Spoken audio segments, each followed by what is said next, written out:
Ðetta Reddast in Reykjavik. I'm back here in the city. This is a nice little park area, a bit quieter, but back in the busyness with people. Spending almost 2 months up north in Hofsós.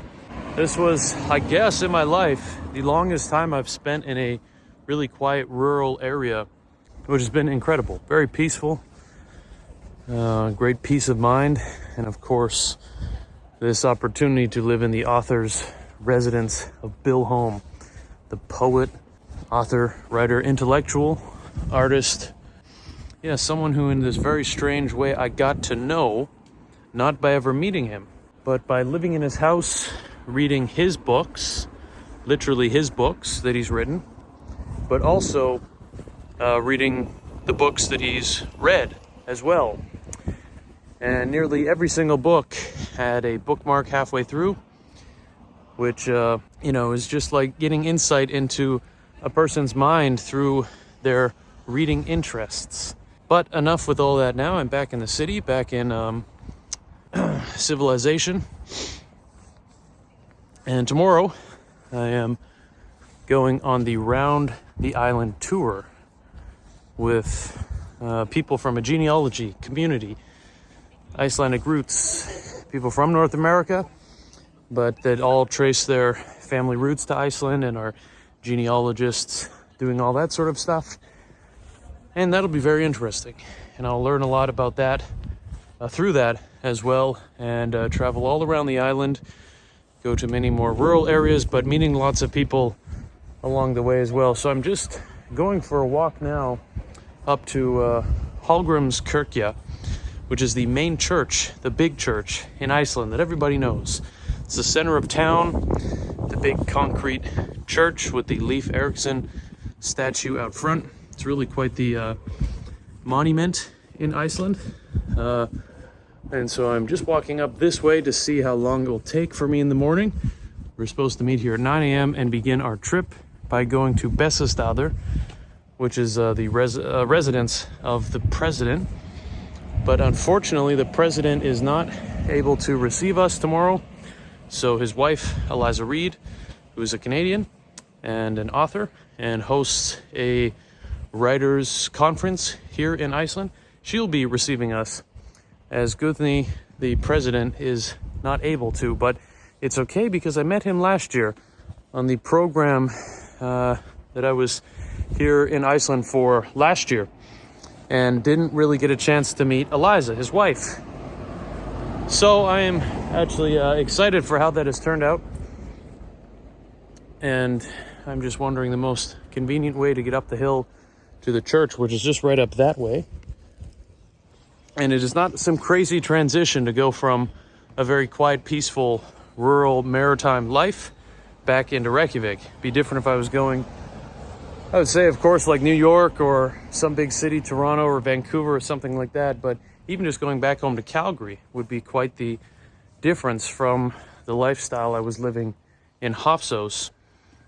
But coming back into Reykjavik is not that much of a stark change. You know, it's still a very low-key, peaceful place. I mean, it can be very busy up and down some of these streets. And I'll maybe head up to the main drag here, where all the tourists and everyone is walking around in Reykjavik. But I'll go up to the church maybe first and figure that out, as I'll be going there tomorrow morning, like I said, and starting the tour. So I had a bit of a Ðetta Reddast moment today. I had not thought of accommodations for the in-between. I was getting a ride back to Reykjavik today, and that was all arranged for me, which was wonderful. It's about a 4-hour drive from Hofsós back to Reykjavik, which is literally going across the country from north to south, which just shows you how small and truly the island is and how easy it is to travel around. So that was all figured out for me, which was fantastic. But I had not thought of this in-between, where I'm staying this night. I'm getting a ride back to Reykjavik today, and then the tour starts tomorrow. And now all the accommodations are figured out for the duration of the tour. But where am I going to stay in Reykjavik for this night? And long story short, I reached out to relatives, people I know in the city. Really no such luck. My one closest relative here, had his daughter was visiting from Zurich, and he was hosting her. If I really was desperate, I could have slept on his couch, but he's rather a well-to-do guy, and I think, I don't know if he would have really appreciated having some vagrant sleeping on his floor or on his couch, but he certainly would have hosted me if I was really out of luck. But I reached out, and people in Iceland are so accommodating, and you can always find something. Kultur. And Ðetta Reddast really means to, it's an Icelandic saying, something like, let it be, things will figure themselves out. And so I tried to have that mindset with this, and it really, it did work out. I have a place to stay, which is back behind me on the west end of downtown. A building really sort of similar to this style, with the stucco concrete. So you can see the church up there. So that's where I'm walking. It's maybe like half an hour walk straight there from where I'm staying. So I'll head out here maybe 8 a.m. tomorrow and catch the bus.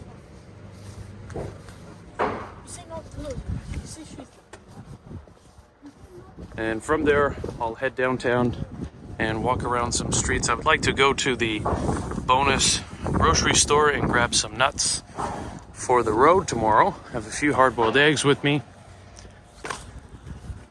for some eggs on the bus. But some cashews maybe would be nice as well.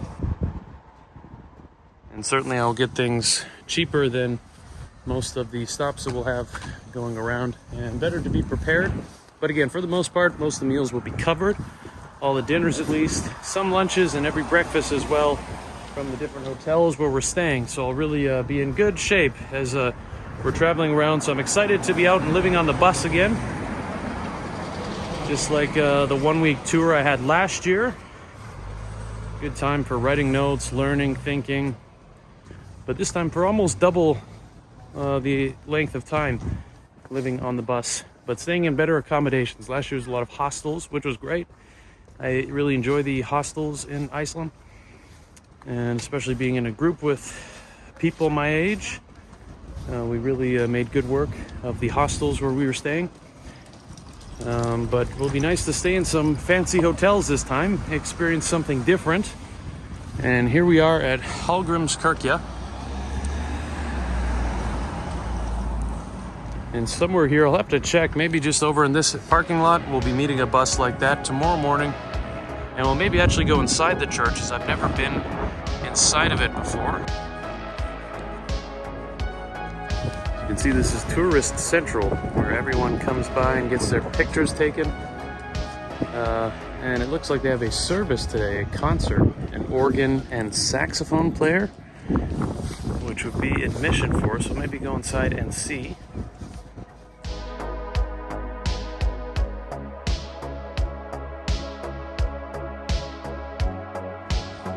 So there is admission fee to go up into the tower, but you're able to walk in and sit down for free.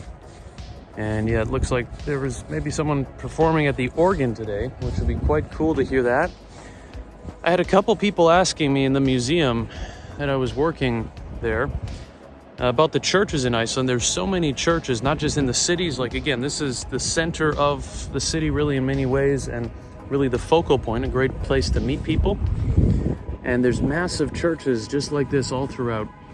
And throughout the country as well, you'll see these churches just on someone's farm, sort of like a private church that they've just built on their farm. And this guy was asking me specifically, like, how religious are they in Iceland? He was getting this impression that they're really incredibly religious here. And it sounded like he was coming from a very religious background. So he was very impressed, like, wow, it's amazing to see that they have such faith here. And I said, not to speak for the Icelandic people, but from my experience, it seems more like these are community centers. Nowadays, this is a tourist attraction. But, and there we go.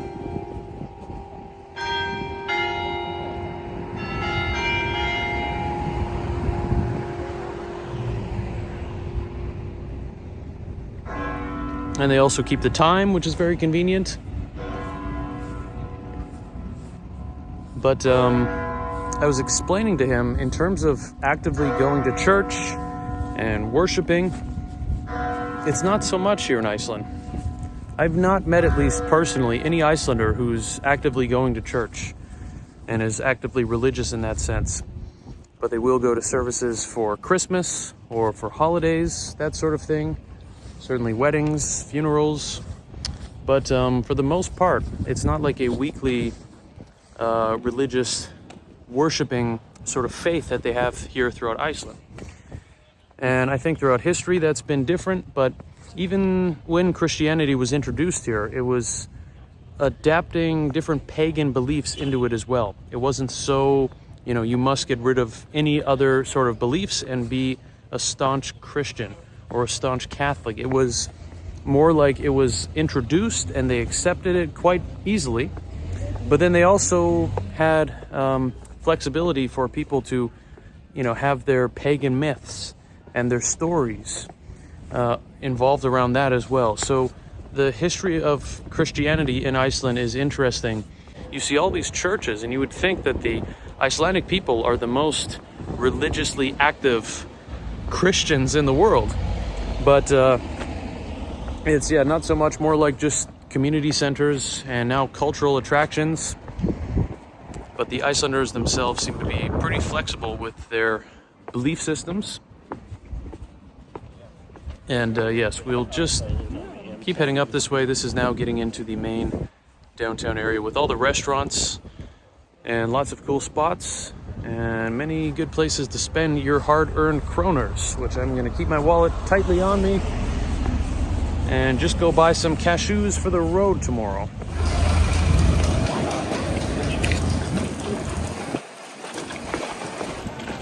Laugavegur, the main drag with all the puffin tourist shops and art galleries and lots of stuff.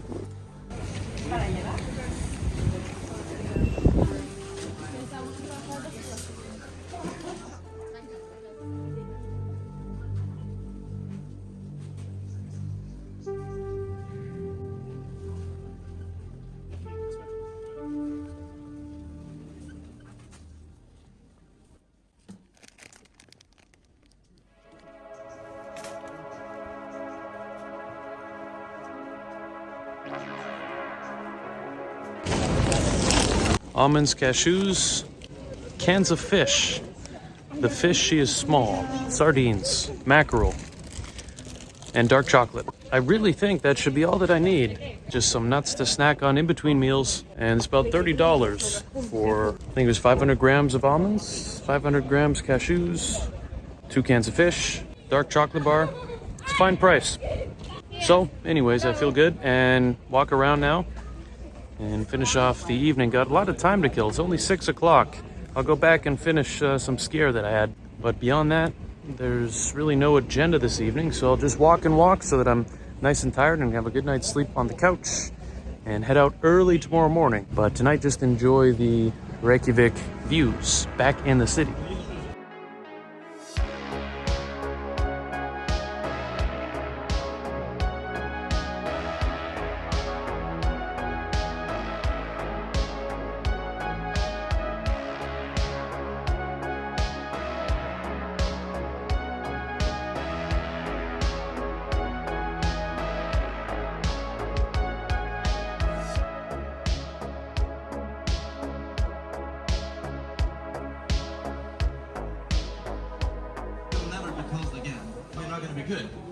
Good.